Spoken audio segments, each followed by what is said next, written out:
Hello and नमस्कार। मैं doctor Prakash Chandra शाही, मैं कंसल्टेंट इंटरवेंशनल कार्डियोलॉजिस्ट हूं गोरखपुर। आज वर्ल्ड पल्मोनरी हाइपरटेंशन डे 5 मई पे मैं आपको पल्मोनरी हाइपरटेंशन से जरूरी कुछ महत्वपूर्ण जानकारियां देना चाहता हूं।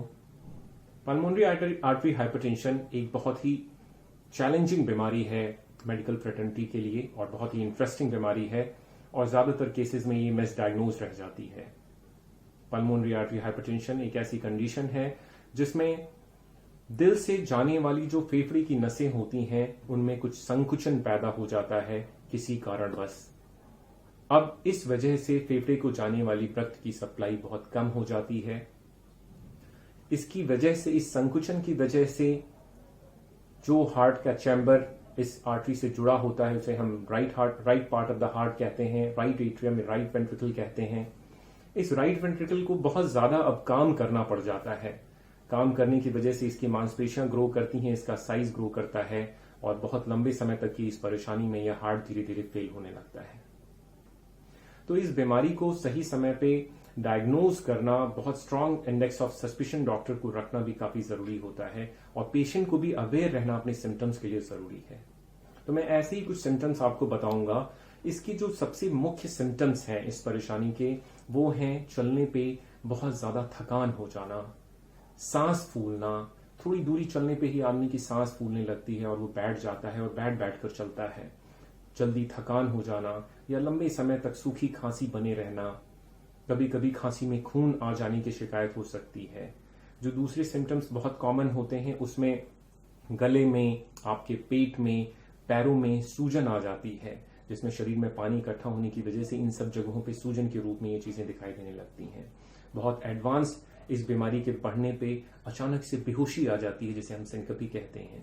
कभी कभी इस बीमारी के टर्मिनल स्टेजेस में एरिथमिया नाम की बीमारी हो जाती है, जिसमें अचानक मृत्यु के चांसेस भी बहुत बढ़ जाते हैं। ये बीमारी काफी अभी मेडिकल फ्रेटर्निटी के लिए चैलेंजिंग इसलिए है क्योंकि अभी तक इसका पुख्ता कोई इलाज नहीं आया है जो कि पूरी तरह से इस बीमारी को क्योर कर पाए। ज्यादातर जो इलाज है वो पेशेंट के सिम्टम्स को इम्प्रूव करने वाले हैं, उनकी क्वालिटी को इम्प्रूव करने वाले हैं। बेहतर होगा कि आप इन सिम्टम्स के साथ अपने डॉक्टर से अगर हैं तो आप उनसे तत्काल मिलें और अपने इन सिम्टम्स के बारे में और पीएच के बारे में डॉक्टर से रिक्वेस्ट करें कि वो इनको डायग्नोज करें।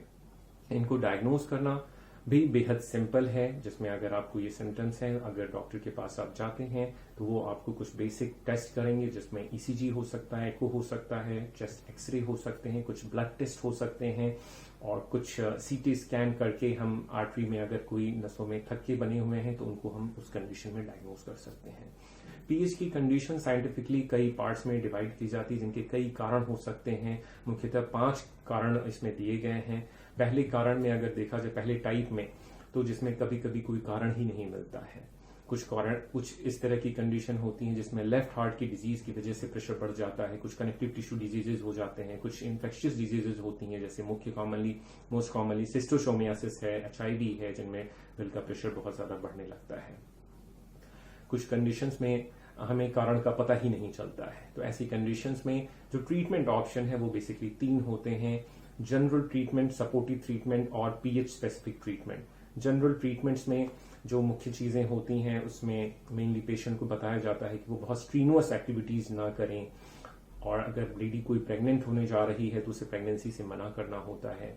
कुछ रेगुलर वैक्सीनेशन की इसमें जरूरत होती है, जिसमें इन्फ्लुएंजा और निमोकोकल वैक्सीन पेशेंट्स को रिकमेंड किए जाते हैं। सपोर्टिव ट्रीटमेंट में जिसमें पेशेंट को रेगुलर ऑक्सीजन के लिए बताया जा सकता है और कुछ पेशाब बढ़ाने वाली दवाएं डायरेटिक नाम से होती हैं जो प्रेस्क्राइब की जाती हैं। कुछ स्पेसिफिक कंडीशन होती हैं जिसमें खून पतला करने की दवा भी दी जाती है और डिपेंडिंग ऑन पेशेंट किस वजह से ये पीएच डेवलप हुआ है उसके हिसाब से अंडरलाइन ट्रीटमेंट हो सकता है।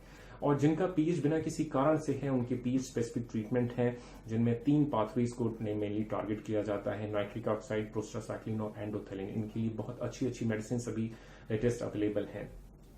पेशेंट के लिए ये जानना बेहद जरूरी होता है कि अगर आपको पीएच की कंडीशन है तो आपको अपने डॉक्टर की फॉलोअप में रेगुलर रहना चाहिए, जिसमें डॉक्टर आपको रेगुलर कुछ ब्लड टेस्ट करके देखते रहते हैं और दवा की डोज को ऑप्टिमाइज करते रहते हैं, जिसमें मुख्यतः बीएनपी नाम का टेस्ट आपकी हार्ट फेलियर को डिटेक्ट करता है और आपके लिवर फंक्शन टेस्ट देखे जाते हैं, जो कि दवाइयों के कभी कभी लॉन्ग टर्म साइड इफेक्ट्स होते हैं। और आपकी इको स्क्रीनिंग की जाती है रेगुलर इंटरवल्स में, जिसमें आपका पीएच की जो दवाइयां हैं उनकी दवाइयों की डोज एडजस्ट की जाती है।